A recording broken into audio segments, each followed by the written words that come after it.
Let's start with the funniest and most surprising fact about kangaroos.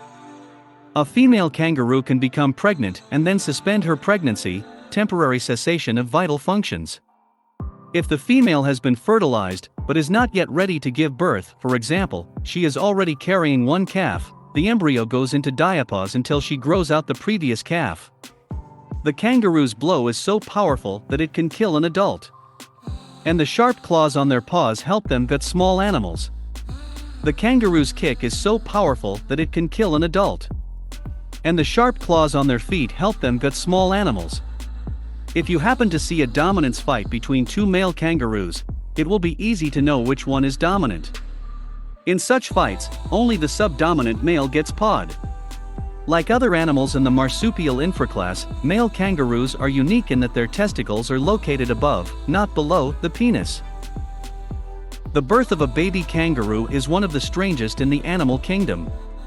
A small, pink worm emerges from the birth canal of a female kangaroo at a stage equivalent to 7 weeks of human pregnancy. The weakly developed tiny creature must grasp its mother with its barely visible forelegs and climb up her thick fur to settle in her brood pouch. When this worm enters its mother's pouch, it succumbs to one of the teats for 34 weeks. As it grows and develops, it learns to peel off the nipple and suckle on the others. The baby kangaroo cannot actually suckle yet, so milk from the mother's nipples is regularly injected directly into her mouth. Some cubs don't leave the brood pouch for 8 months from the time they enter it. By then, they are full-grown, covered in fur, and able to make their first jumps. The leap of a large red kangaroo reaches 3 meters in height and 8 meters in length. Add to this the maximum speed of 60 kilometers per hour, which they can reach, and you get a pretty nimble marsupial. You're probably wondering what happens if a tiny worm-like baby kangaroo falls, climbing up its mother's fur to get into the brood pouch. If the cub falls, it is still so small, the size of a bean, that the mother refuses to let it go. If she tries to pick it up to somehow place it in the bag, she will simply crush it in an attempt to lift it. Kangaroos are mostly hunted by humans and dingoes. The animals often defend themselves by leading the stalker to the water and trying to drown it. The dirtiest fact on our list: kangaroo cubs pee and poop inside their mother's pouch. The inside of the brood pouch absorbs some of the waste, but the female regularly cleans it herself by sticking her muzzle into it and licking it clean. Kangaroos live in groups of about 10. Although the group consists of both females and males, only the dominant male, most often the oldest and largest, mates with females. Tree kangaroos do not sweat, and to cool off, they take shelter in the shade or lick their front paws and then run them over their fur-covered breasts.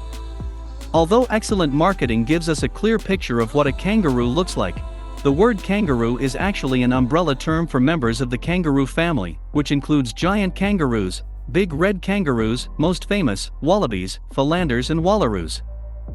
Female kangaroos mate just a few days after the baby is born. That way, if anything happens to it, she always has an embryo in diapause, ready to develop. Very nutritious kangaroo meat is sold in various countries around the world. Over the past few decades, it has become popular in Australia, especially in high-end restaurants. Kangaroos cannot move their paws independently of each other. They always move them simultaneously as if they were connected. However, when they swim, for reasons yet unknown to science, they move them independently of each other. One of the most surprising facts about kangaroos is that females can determine the sex of their cubs. Scientists don't yet know how they do it, but female kangaroos give birth to females at a younger age, leaving the male embryos for later, when they leave the group sooner or later. Despite their powerful paws, kangaroos don't know how to back up.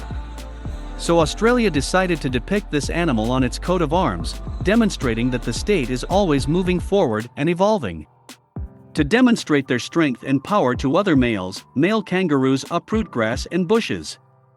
Western grey kangaroos are sometimes called stinkers because they emit a curry-like smell. In cartoons, kangaroos are often shown boxing with their front paws. Although they do it sometimes for fun, this is most often how males fight for the right to possess a female. Such kicks are usually harmless, especially compared to the hard kicking of their hind paws. As endemics of Australia and Papua New Guinea, several kangaroos have managed to escape from zoos in the United States and France and establish offspring in the wild.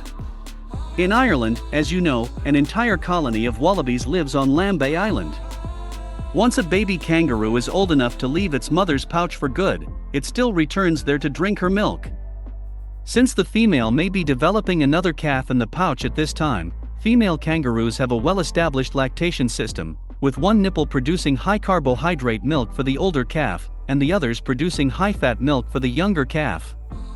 Our latest kangaroo fad is again a bit of a shocker. Female kangaroos have a rather interesting anatomical feature: they have 3 vaginas. 2 of them are used to conduct seminal fluid into the uterus, of which kangaroos have as many as 2. During childbirth, the fetus from the uterus enters the middle vagina, and from there through a special birth canal to the outside, so that then, clinging to the mother's fur, it rises and climbs into the pouch.